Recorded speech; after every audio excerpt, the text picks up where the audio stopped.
तुम इस बात की गारंटी ले सकते हो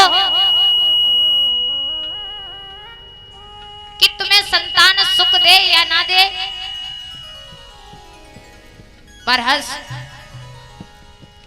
जवाब दिया, ये तो हमें नहीं पता है, लेकिन बिना संतान के हमारा जीवन व्यर्थ है।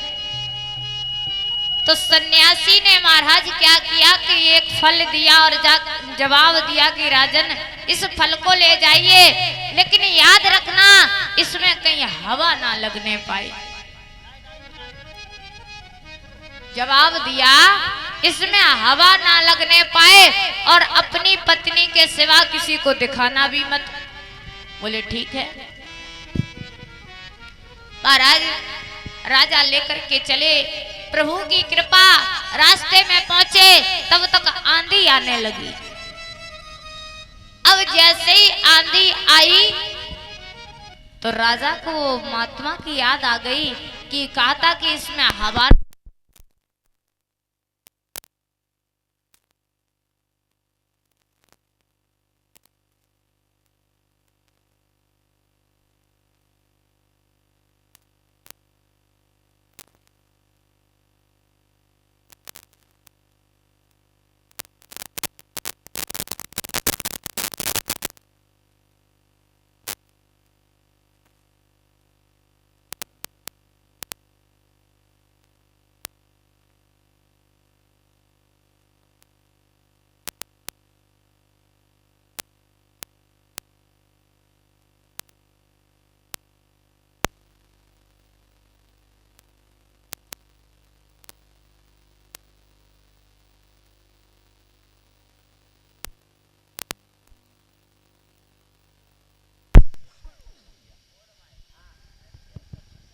हेलो हेलो, बोलिए कन्हैया लाल की जय हो।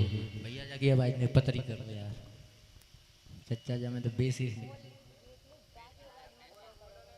हेलो हेलो हेलो हेलो, जय सदी, हले सदी, हेलो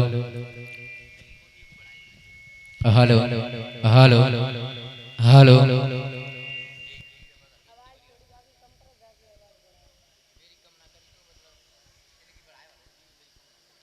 हेलो। महाराज तो क्या हुआ, जैसे ही आंधी आने लगी तो राजा को उस महात्मा की याद आ गई। तो क्या किया कि अब इसमें हवा ना लगने पाए तो क्या करे, तो महाराज राजा ने वो फल लिया, स्वयं ही खा लिया। अब जैसे ही खाया तो महाराज उसी फल से राजा के पेट में बच्चा आ गया। अब जैसे ही बच्चा आया महाराज घर पे पहुंचे, धीरे धीरे जब समय व्यतीत होने लगा तो राजा का पेट बढ़ने लगा।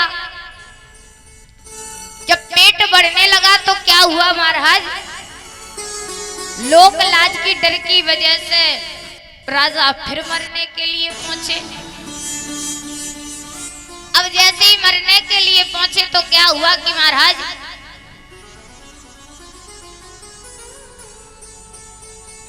तब तक एक चिता बनाई और चिता बना करके महाराज उसी में बैरोचन बैठ जाते हैं। अग्नि को लगाया और महाराज आधे जल पाए थे तब तक वही महात्मा आ जाते हैं। अब जैसे ही महात्मा जी आए तो उन्होंने बैरोचन को अध जला ही बाहर निकाल लिया। जैसे ही बाहर निकाला महाराज, लेकिन वो बच्चा जीवित था। उस महात्मा ने उस बच्चे को निकाल लिया। जैसे ही बच्चे को निकाला तो बैरोचन की मृत्यु हो जाती है। उसी बच्चे का नाम रखा गया था बलि, क्योंकि वो पैदा हुआ तो अपने पिता की बलि लेकर पैदा हुआ था, इसीलिए उसका नाम रख दिया गया बलि। धीरे धीरे समय व्यतीत हुआ महाराज। बलि का विवाह विंध्यावती के साथ में हुआ। जब पिता नहीं रहे तो राजा बेटा बन जाता है।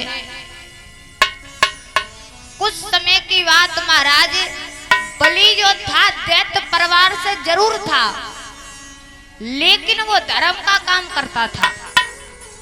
उसने ये प्रतिज्ञा ली थी कि मैं 100 अश्वमेध यज्ञ करूंगा। तो महाराज जब बलि यज्ञ करने लगे तो इधर इंद्र जो था वो हैरान हो गया कि अगर बलि ने ये यज्ञ पूरा कर लिया तो हमारी गद्दी चली जाएगी। तो ब्रह्मा जी के पास में पहुंचा। इंद्र ने जवाब दिया, प्रभु कैसे भी करके इस वो बलि को रोकिए। ब्रह्मा जी ने कहा, देखो हम तो कुछ नहीं कर सकते, विष्णु भगवान के पास जाइए। अब विष्णु भगवान के पास पहुंचे तो विष्णु भगवान से कहा कि प्रभु ये रोकिए कि अगर बलि का यज्ञ पूरा हो गया तो स्वर्गलोक पे अधिकार कर लेगा और फिर सभी देवताओं को वो सताएगा। भगवान ने कहा, देखो अगर कोई धर्म का काम करता है उसे रोकना अच्छी बात तो नहीं है, लेकिन तुम चिंता ना करो, तुम जाइए इंद्र, हमसे जितना होगा हम उतना करेंगे। तो महाराज भगवान ने क्या जवाब दिया है इंद्र को, सुनो। कि गंगा की बढ़ती धारा को और बांधी न बांधनी जाएगी।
जवाब दिया इंद्र, तुम चिंता ना करो, हमसे जितना होगा। बात स्वर्ग लोक की तो है, अगर स्वर्ग लोक की बात आएगी तो राजा बलि को दूसरा लोक दे देंगे, लेकिन स्वर्ग लोक बचा लेंगे। महाराज इंद्र को भेज दिया। उसी समय भगवान ने क्या किया महाराज कि मैया आदित्य के सामने प्रकट हुए। जैसे ही प्रकट हुए महाराज दिव्य ज्योत जली। भैया एक लोग ये प्रसाद ले जाओ, ये नीचे कहीं करवा लो ना, ये बगर जाएगा यहाँ से। कमेटी वाले भैया किसी पात्र को लेकर के ये दूध जो रखा है वो नीचे कहीं रख लें। हमारे संजय के लड्डू गोपाल भूखे रही हैं अगर बगरी हो तो क्या हुआ महाराज, भगवान मैया आदित्य के सामने प्रकट हुए। भगवान की 4 भुजाएं थी, उनमें शंख गदा कमल चक्र धारण किए हुए थे, गले में वैजंती माला थी। जब ऐसे रूप को देख करके सभी देवतागण प्रसन्न हो गए तो भगवान ने क्या किया महाराज, वो रूप छोड़ करके भगवान ने 52 भगवान का रूप धारण कर लिया। और 52 रूप भगवान का कैसे किया कि वो 52 अंगुल के बन जाते हैं। वो शंख गधा चक्र कमल सब कुछ छोड़ दिया।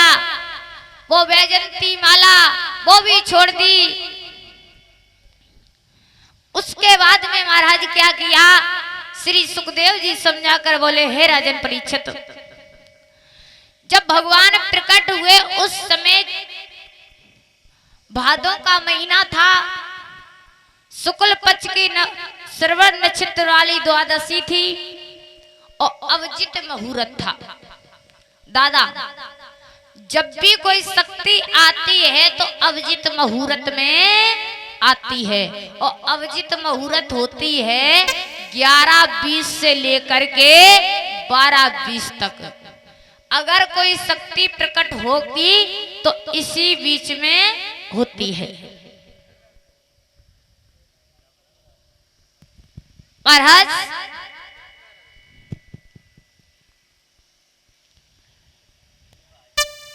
जब भी तो महाराज क्या हुआ, उसके बाद जब सभी ने देवता गणों ने 52 भगवान को देख करके 52 अंगुल के बने तो सब लोग बड़े प्रसन्न हुए। बोले, ऐसे महात्मा को हमने पहली बार देखा है।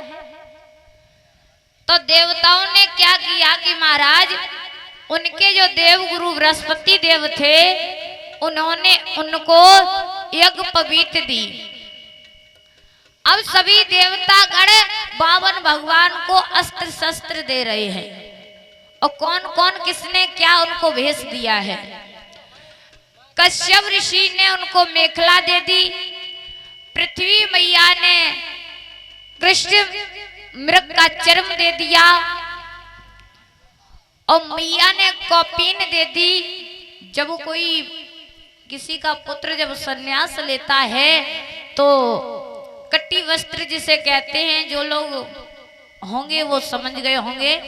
तो महाराज मैया ने जब कौपीन दी है उसके बाद में आकाश देवता ने एक छत्र दी। 52 भगवान की फोटो देखी, छाता ऊपर लगाए हुए हैं। तो ये आकाश देवता ने उनको छत्र दी थी। ब्रह्मा जी ने उनको कमंडल दिया, मैया सरस्वती ने रुद्राक्ष की माला दी और सप्त ऋषियों ने कुश दिया, कुबेर भगवान ने भिक्षा पात्र दिया और मैया भगवती ने स्वयं उनको भिक्षा डाली थी। ऐसे महाराज बन करके 52 भगवान चले हैं राजा बलि के यहाँ। तो राजा बलि के यहाँ कैसे जा रहे हैं भैया?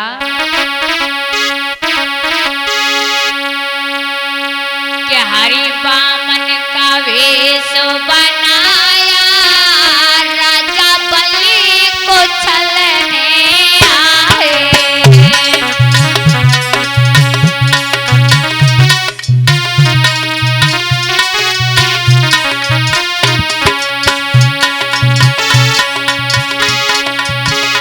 हरि बामन का वेश बनाया, राजा बलि को छलने आए।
से भगवान जा रहे हैं।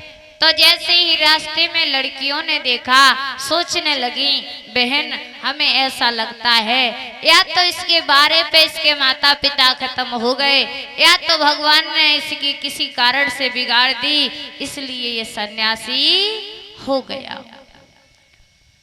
महाराज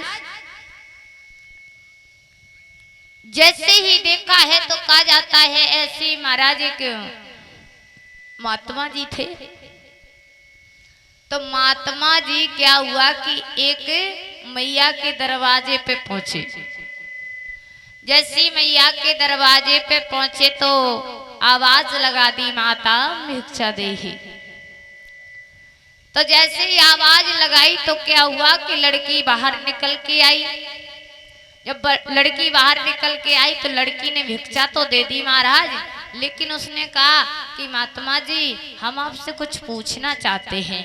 बोलिए। जवाब दिया कि ये बताइए आपको जल्दी क्या थी।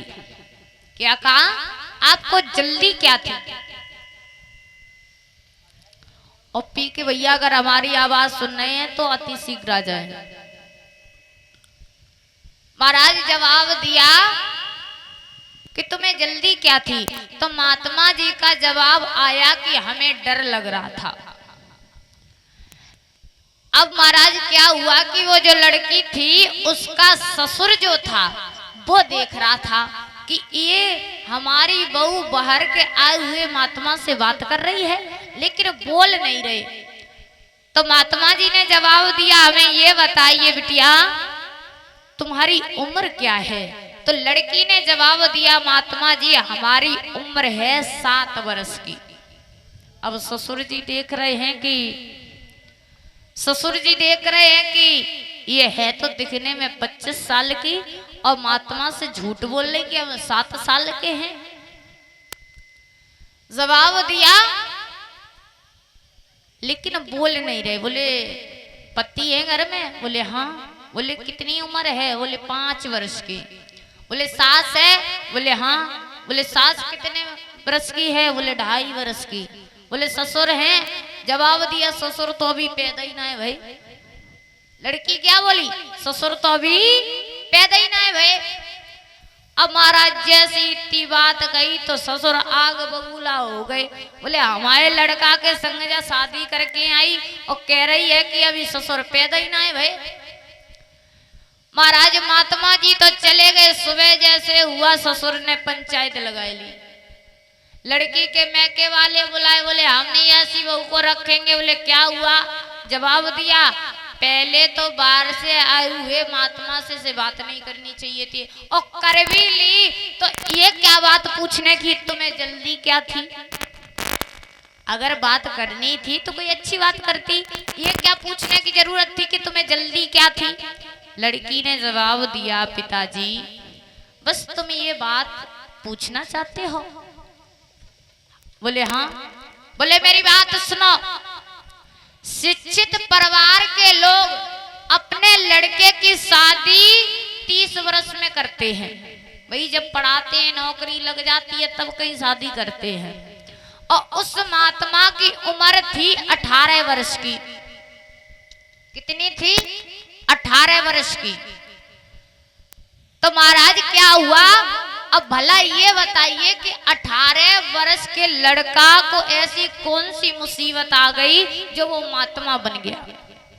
इसलिए हमने उससे पूछा था कि आपको जल्दी क्या है। तो उसका जवाब ये आया कि मुझे डर लग रहा था क्योंकि ये शरीर भगवान का दिया हुआ है और ना जाने ऐसा कौन सा समय आ जाए जो ये शरीर छूट जाए। भगवान का दिया हुआ है तो जितनी जल्दी हो सके भगवान का भजन कर लिया जाए क्योंकि भगवान के भजन के लिए ना तो उम्र देखी जाती और ना ही तो डिग्री देखी जाती कि तुम कितनी डिग्री करे हो, तुम क्या मतलब क्लास पढ़े हो, ये कुछ नहीं देखा जाता है। भगवान के लिए जितना हो सके जितनी जल्दी हो सके उतनी जल्दी भजन कर लिया जाए। अभी अभी आपने सुना होगा सोशल मीडिया पे छा गई है कि कल का हादसा पता नहीं है। अगर अभी तुम क्या कहते हैं, बरौना तक जाओ और वापसी लौट करके आओ, इस बात की गारंटी ले सकते हो? परीक्षित महाराज, अभी तुम कहीं जाओ बाहर और वापस लौटने की गारंटी ले सकते हो? नहीं ले सकते, क्योंकि